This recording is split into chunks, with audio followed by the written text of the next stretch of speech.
Hello everyone, we're back with another season preview series video here to discuss. In today's video, we're going to look at the Sharks and the Golden Knights. We're going to look at how they did last year, their off-season improvements, and how they're looking heading into the start of next season. With all that coming up right now.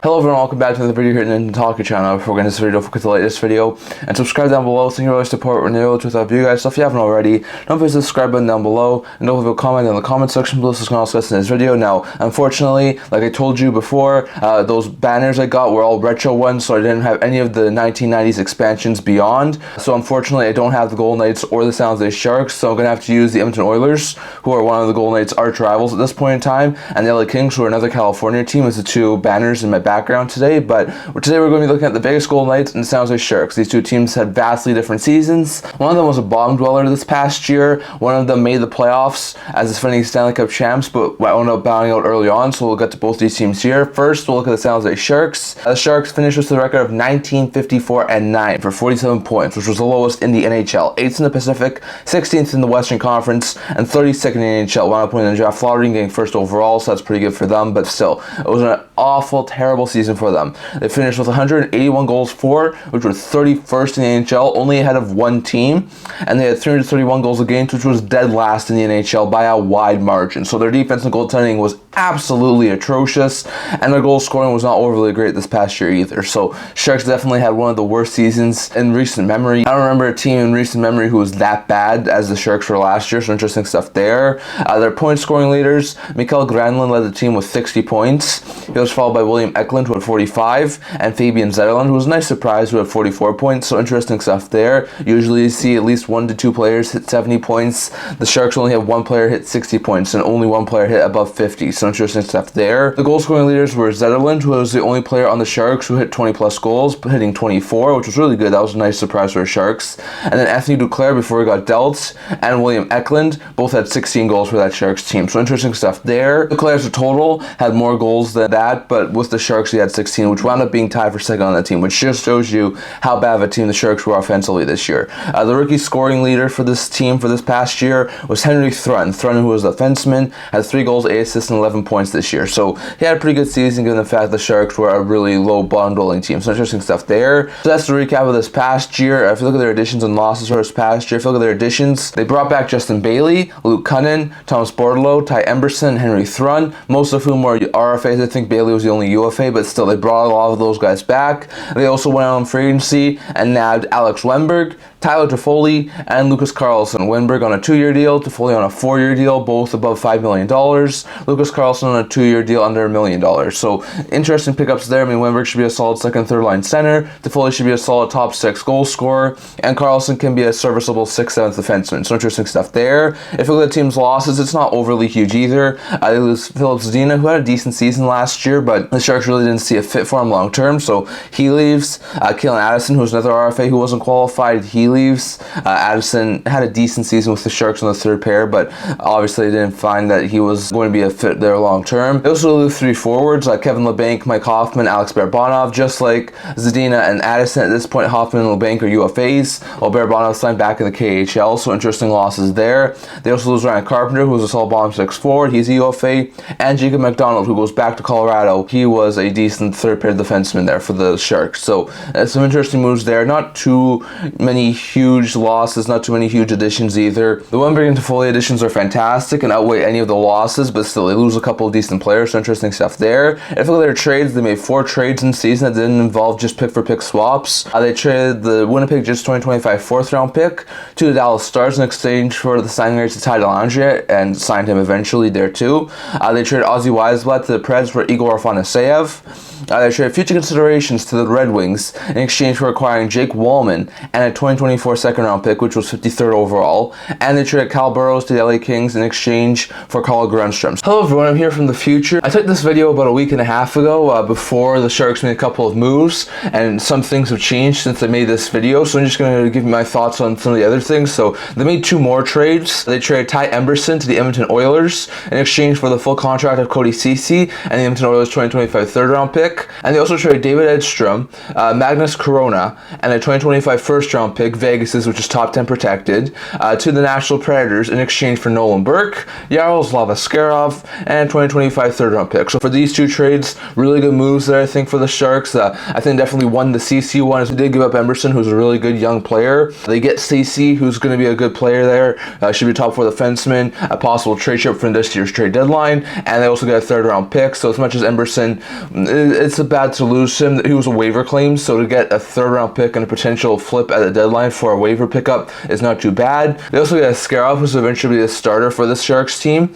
He's a really good player. He'll either probably start the AHL as a starter or in the NHL as a backup this year, but still, he's going to be the goalie of the future for this team, so that's a pretty good pickup. You have to give up what they got from the Thomas Hurl deal, but to get Askarov, it's fantastic. So all in all, I think while they did lose quite a bit, that was another really nice trade there from the Sharks. So a couple of really good trades they made here. So they add a couple of pieces here. I found to say there's a decent AHLer who can potentially be a call-up option this year. They get Grundstrom and Delandre, who are both solid bottom six forwards and can work out really well in the bottom six for San Jose. They also got Jake Wallman, who should be a solid second, maybe even first pair of defensemen there for the San Jose Sharks. And they got a second-round pick, which was useful in this past year's draft. So interesting stuff there. Give up Kyle Burrows, who was a 6th, 7th defenseman. Ozzy Weisblatt, who was a prospect who wasn't really going anywhere with San Jose. And a 4th-round pick in the 2025 draft, which they already have a lot of draft picks in. So interesting trades there. I think they definitely won the Delandre deal. Probably won the Grundstrom deal as well. Definitely won the Wallman deal. And then the Weisblatt deal is up in the air. It's up for debate. So interesting stuff there. But they definitely made some interesting trades that I think helped them along through this rebuild. I feel like their top 3 picks from this past year's draft. Their first pick was first overall. They were lucky enough to get first overall in the draft lottery, and they used it to select Macklin Celebrini, who should eventually be a fantastic top-line center. Should be a solid second or first-line center this year, and I think eventually should be a really great franchise-altering player there for the Sharks. That's a pretty good pickup there. At 11th overall, which was their second first-round pick, they took Sam Dickinson, who should be eventually a solid second, maybe even first pair of left-shot defensemen, who could be a really good mobile defenseman who has a really good frame and can put up points, so that could be a really good pickup there for the Sharks. And their first pick in the second round, which was 33rd overall, which was literally the first pick in the second round, they took Igor Chernyshov. Chernyshov was already signed as ZLC, just like Dickinson. Celebrini is a solid left winger, should play in the AHL this year, and the next year or two should be a solid maybe third line, maybe even second line forward in the not too distant future for the Sharks. So interesting stuff there, but they made some really good additions. Dickinson, I was expecting to go top 10. He wound up falling into their laps. Chernyshov, I was expecting to go in the first round, fell into their laps at the first pick of the second round, and they obviously got Macklin Celebrini. So all in all, the Sharks had a fantastic draft. Not just these 3 guys, but the other guys they also drafted in this year's draft. So interesting stuff there. The 2 biggest questions, in my opinion, for this team is how will the goaltending hold? Last year, as we saw, was one of the worst goaltending in the league.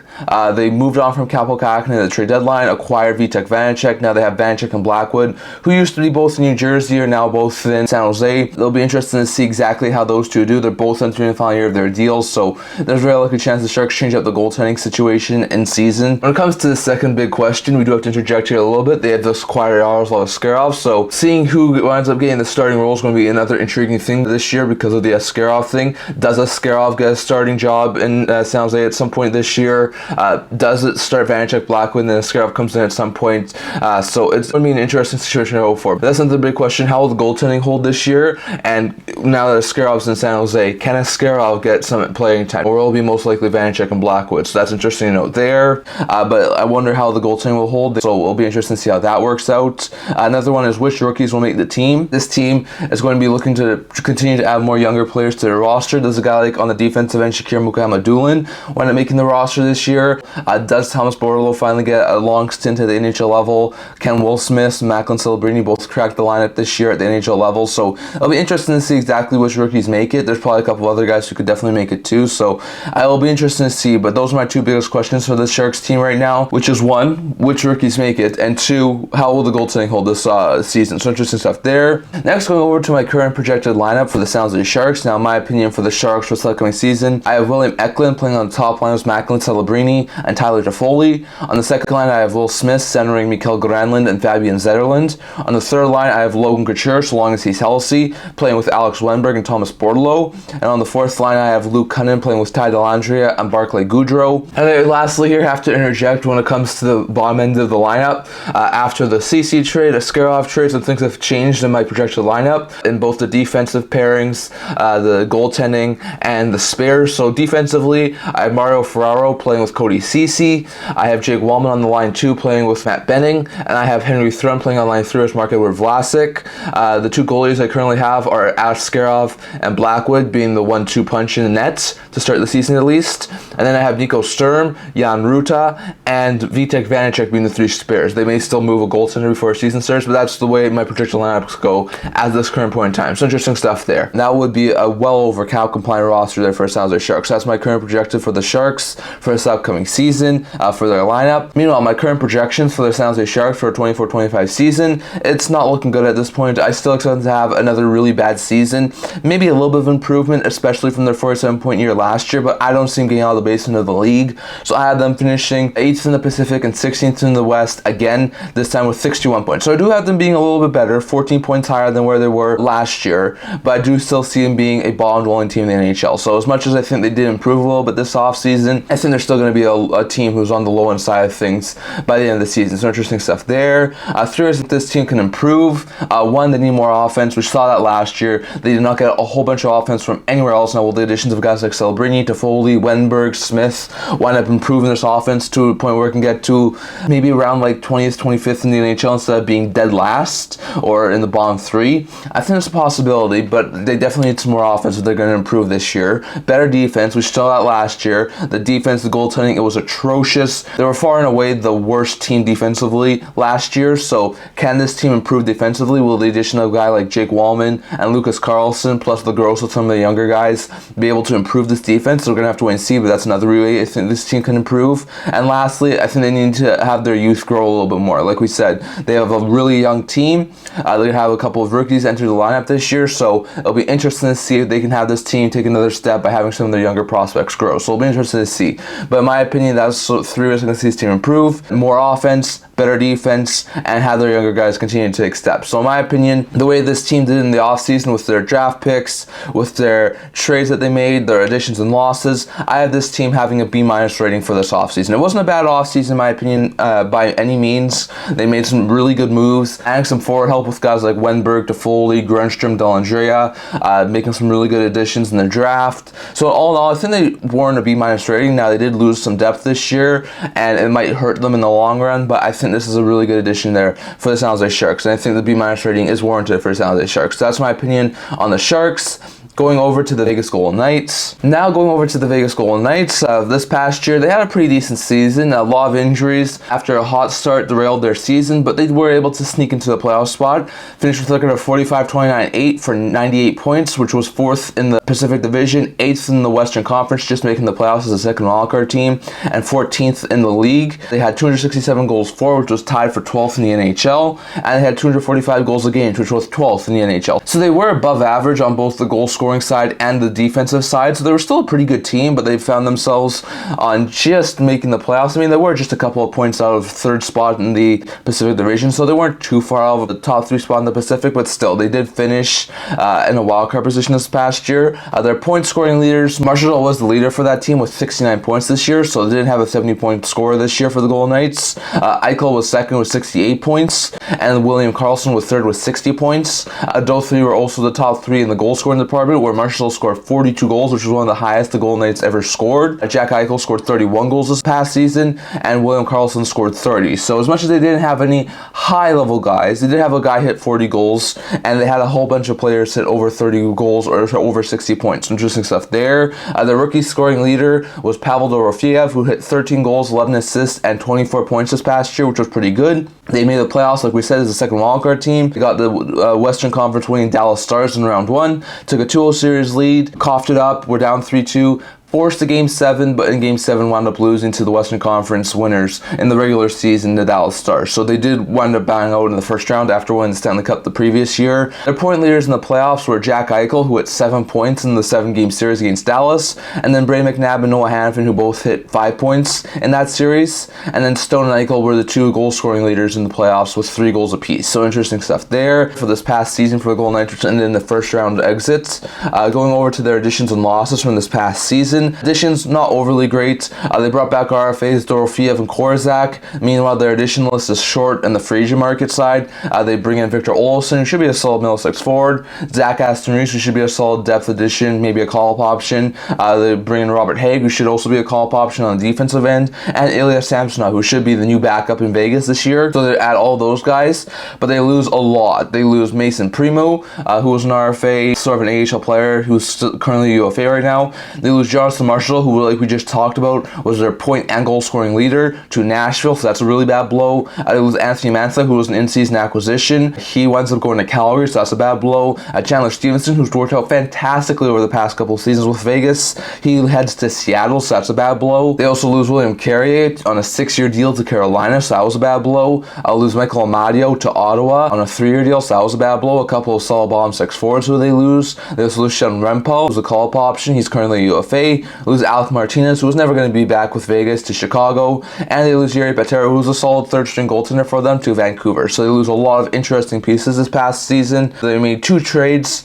this offseason that didn't involve pick-for-pick swaps. They traded Logan Thompson, who it seems like wanted a fresh start, to the Washington Capitals in exchange for 2 third-round picks, one in the 2024 draft, number 83 overall, and the Caps' third-rounder in next year's draft. And then they made a trade with the New Jersey Devils, trading Paul Cotter, as well as their own 2025 third-round pick, to the New Jersey Devils in exchange for Alex Holtz and Akira Schmid. So that's a pretty good pickup there for the Knights. They traded Thompson, who didn't want to be there, get a couple of third-round picks from, and then trade one of their own third-round picks, and Paul Cotter, who was a solid bottom 6 forward, to the Devils to get Holtz, who in a goal-scoring top 6 role, if he can find some way to get there for Vegas, he could be a solid 20 to 30 goal scorer. And they get Akira Schmid, who eventually should be this team's backup. So interesting stuff there, but a couple of smart moves in my opinion this offseason by making some trades. Their top 3 picks in this past year's draft. The first was a first rounder, 19th overall, took Trevor Connolly, who's a left winger. Probably gonna need a couple more years before he gets into the NHL action, but I think eventually could be a solid top 9 forward. They took goaltender in the 3rd round, Pavel Moisevich, who was 83rd overall. He's going to be a solid, potentially backup for the Golden Knights, so it's a pretty good pickup there. And they get Trent Swick, who's a left winger, taken in the 6th round, 180th overall. He should be eventually a solid bottom 6 forward, so some pretty decent picks here for the Golden Knights. They didn't have a whole bunch of draft capital, but they made some pretty nice moves on the ones that they did, so interesting stuff there. Their 2 biggest questions, in my opinion, entering this year's training camp is, 1, which young guys make the roster? This team definitely made a lot of changes this year, but they definitely do have a lot of holes, so can some of the younger guys step up and potentially make an impact on this roster? I mean, a guy like Alex Holtz, I think, is definitely going to make the team on like maybe 2nd or 3rd line, to at least to start with. I think a guy like Brendan Brisson, who showed flashes last year at the NHL level, should be at the NHL level this year. There probably is a couple of other guys who could definitely make the roster of the forward group. A guy like Caden Korzak, Lucas Cormier could definitely help on the defensive end if they feel like they could definitely use another younger defenseman. And I think on the goaltending side, like we just talked about, Akira Schmid could eventually be a solid backup. Maybe he gets a shot at the NHL level this year. So interesting stuff there. But one of the big questions, in my opinion, is which young guys make the roster, and 2, who replaces the losses. I mean, Stephenson and Marchessault were 2 of the team's best goal scorers, best point players. So who steps up in those absences? I mean, could guys like Holtz or Brisson do that? It's possible, but I think another big question has to be who replaces the production lost by Marchessault and Stephenson. So in my opinion, the 2 biggest questions entering training camp is, 1, which young guys make the roster, and 2, who replaces the losses of Stephenson and Marchessault. So interesting stuff there. Going over to my projected lineup for this team for the 24-25 season. Now, my current projected lineup for the Golden Knights for this upcoming season is I have Holtz playing on the top line with Eichel and Stone, so that's a pretty good solid top line. On the 2nd line, I have Brendan Brisson playing with Thomas Hertl and Ivan Barbashev.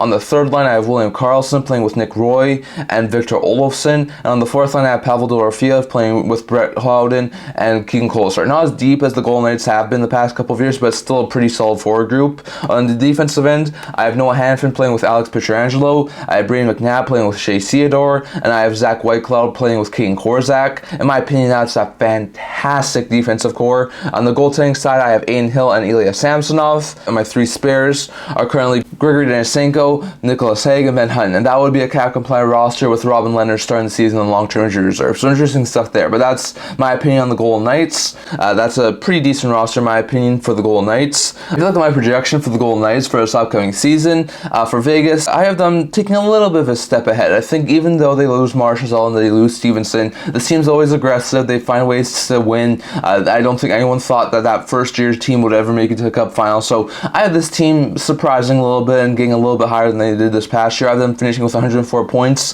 for second in the Pacific Division. I could see them finish a little bit lower, maybe third in the Pacific, maybe a wildcard team again, but I definitely think they're still a playoff team, and I think they are going to be a little bit better. So I have them finishing with 6 more points than they did last year with 104 points. Like I said, they're also going to be a much more healthier team this year with the rest that they've had and not having to go through a long, grueling playoff run again this year. They're going to be a lot more healthier. So in my opinion, I had the Golden Knights finishing with 104 points, being second in the Pacific Division. So in my opinion, that's a pretty decent rate to put them at the Golden Knights at this point in time. 3, as I can see that team improve and get better for the upcoming season. Now 1, they need to stay healthy. The past couple of seasons, they've been injured. They're able to make do without it to win the Stanley Cup 2 years ago, but last year really took a toll on them. So staying healthy is going to be a big piece as to how this team can improve to get a little bit better than last year. 2, they have to replace the goal scoring, like we just said. Marchessault was an extremely talented goal scorer this past year. Stephenson, even though he didn't score a whole bunch of goals, was a really good point producer. So they need to replace those things. So this team needs to replace those goals scoring. So can guys like Holtz, Barabanov, maybe Barbashev, Hurdle step up and take over those roles? I think it's possible, so we'll have to wait and see on that. And 3rd, they need better special teams. Now they added Hurdle, they added Hannafin, they're trying to improve their power play, and it should hopefully help them. They should also get some more better PK units out there this year, but still, their power play and penalty kill was not overly great last year, so it definitely needs to improve. This team is going to be a little bit better. So in my opinion, 3 areas this team can improve is 1, stay healthy, 2, replace the goal scoring loss by guys like Stephenson and Marchessault, and 3, get some better special teams so they're not as low as they were last year. So interesting stuff there. Now, all in all, this offseason, as much as Vegas is one of my favorite teams and I really like them, this offseason was a really bad offseason for Golden Knights. They lost a lot of players, including their leading goal scorer. Definitely took a little bit of a hit on this team. As much as I do think they're still a playoff team and potentially still a top 3 team in the Pacific, this offseason was not overly great one for them. So even though they made a couple decent trades, I had them with a D rating. I don't think they had an overly great offseason, losing a couple of key pieces, losing a guy like Thompson even in a trade. So all in all, I think they had a bad offseason, but I think they're still a really good team that should compete for playoffs this upcoming season. So in my opinion, that's my opinion on the Golden Knights and the San Jose Sharks, but I'd love to hear your guys' thoughts on all this down in the comment section below. So I'm going to talk about for today. What do you think about the Sharks and the Golden Knights? Do you expect the Sharks to improve off of last year's horrible season? Do you like their additions from this offseason? And do you agree with my projections for their lineup or their predictions or ways this team can improve? You know, for Golden Knights, do you expect them to also improve after making the playoffs last year as a wildcard team? Could they be a little bit better even though they had a pretty bad offseason? Do you agree they had a bad offseason just like I think? And what do you think about my projections and projected lineup and ways they can improve for the Golden Knights? Definitely have your guys' thoughts on all that down in the comment section below. So I'm going to talk about for today. Until this video, if you'd like to subscribe down below. Thank you for your support right now to you guys. So if you haven't already, don't forget to subscribe button down below. Don't leave a comment down in the comment section below so I can discuss today's video. Also a blog talking about news, rumors, announcements, stuff like that. So if you check that out, leave a link to that in the description below. And kind of see you guys all for next video. See you guys soon.